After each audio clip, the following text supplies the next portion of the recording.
So second area was Pittsburg, Kansas. I guess because there are only 4 areas in Kansas and one of them is a senior area, it's like super rare to ever go there. So I got the transfer call. They're like, "You're going to Pittsburg, Kansas." And I'm like, "Are you serious?" Like, "Oh, well, okay then."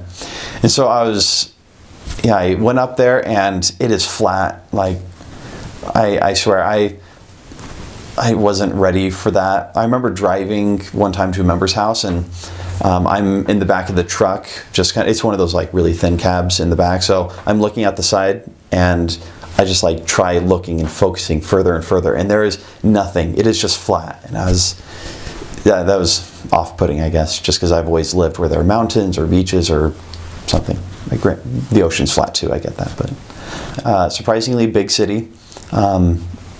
They do have a Division II school there.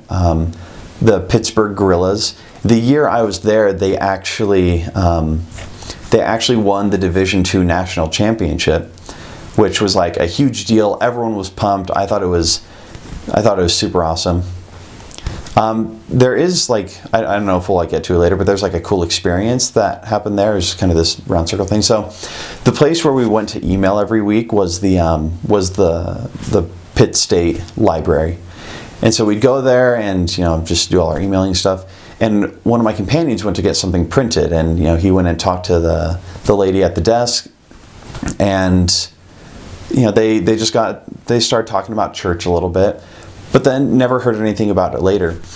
Months and months, I think it was probably a year after that, I saw this girl at like this, I was covering a singles ward at the time, and I saw her at a singles activity, and I'm like, what the heck? So I walked up and got to talking, and she said that because of that experience, she went to Arkansas to start attending school, and she saw missionaries there. She saw sisters, and so she went up to them, started talking to them, met with them, and was eventually baptized.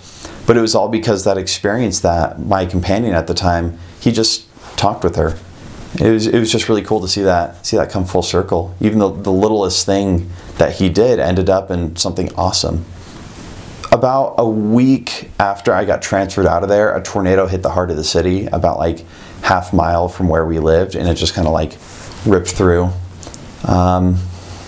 We lived across the street from train tracks, and so we'd get woken up every night from a slow moving train blaring its horn because it's crossing a street. So